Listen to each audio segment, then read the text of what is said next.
Hello ladies and gentlemen, welcome to the Outer Rim Cantina. My name is Alan, and today I wanted to talk about something very interesting that Star Wars has just revealed about why Obi-Wan should have never actually been Anakin's master. So this information comes from the new canon novel, Master Apprentice, which released back in April. I just finished reading the book and couldn't wait to get this video out. I'm not going to do a review or plot analysis or anything like that. Today, I'm just going to talk about something very interesting that we learn from the novel. The book explores the intricacies of Obi-Wan's relationship as a Padawan with his master Qui Gon Jinn, and how the two were almost polar opposites of one another. As we know from both the Phantom Menace and Old Legends content, Qui Gon was one of the most unorthodox and rebellious Jedi of the time. He chose to follow the will of the Force, or what he believed to be the will of the Force, over the Jedi Council. This led to many confrontations with the Council, and the two often disagreed on the fundamental principles of the Jedi Order.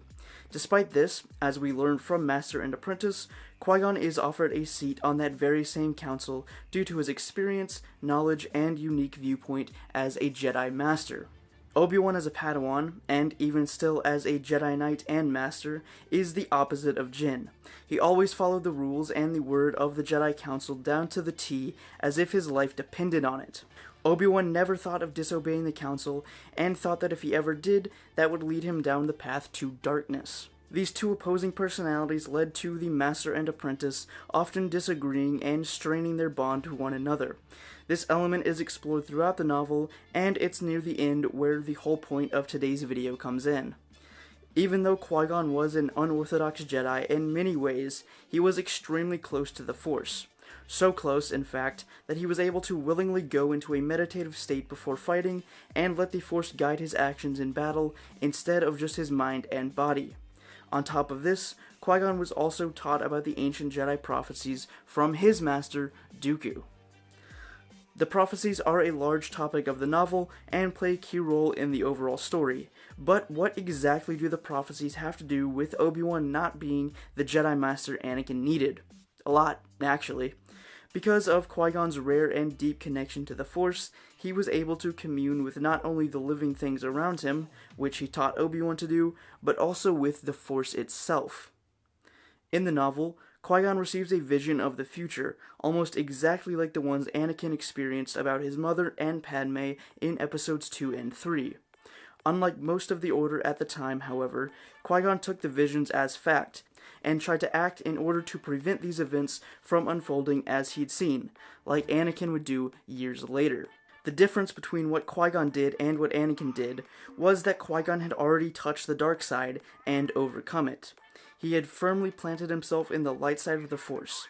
On top of this, he also understood the true meaning of balance in the Force, the light being equal to the dark. Throughout the story, Qui-Gon's belief in the ancient prophecies is what helps him prevent disaster from happening on the planet of Pajal. While Qui-Gon experienced this journey guided by the Force, Obi-Wan refused to accept that the prophecies were in any way real or pertained to anything in his time, and were nothing more than legends created by ancient mystics who were simply commenting on events of their own time. Qui-Gon tried to teach Obi-Wan about the prophecies and the significance behind them and what they might mean, but the young Padawan never saw them as anything more than fables of a time long past. Obi-Wan was too rooted in the Jedi Code, rules, and the word of the Council to consider listening to the Force for himself and letting it guide him on his own journey, one not governed by rules and mandates like Qui-Gon chose to embark on, and refused to reach deep inside of himself to find what the Force really wanted for him.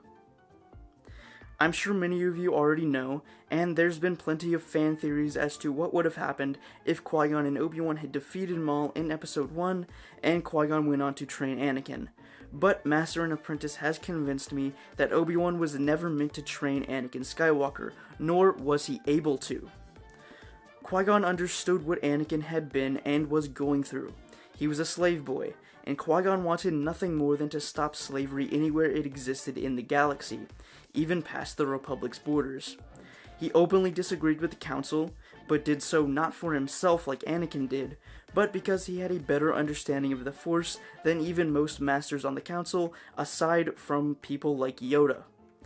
Qui Gon had also come to terms with his inner darkness and temptation, and was better equipped for guiding Anakin to plant himself in the light than most other masters, and especially Obi-Wan. In the end, though, the blame for creating Darth Vader can't be put mostly on Obi-Wan either, because it was Qui-Gon who made his Padawan promise to train the boy, and he did this because Obi-Wan was the only person who he trusted enough to do it right. Sadly, though, that trust wasn't enough.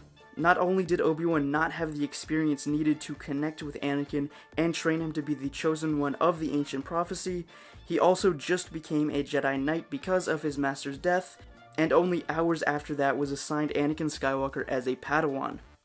Obi-Wan simply didn't have the same understanding and connection to the Force like Qui-Gon and Anakin both did, and didn't know how to properly handle having a pupil that openly and often disagreed and disobeyed the word of the Jedi Council, something he himself would never do. Qui-Gon has always been my favorite Jedi ever since Episode 1 came out, and if you're as big a fan of him as I am, then I highly recommend picking a Master and Apprentice.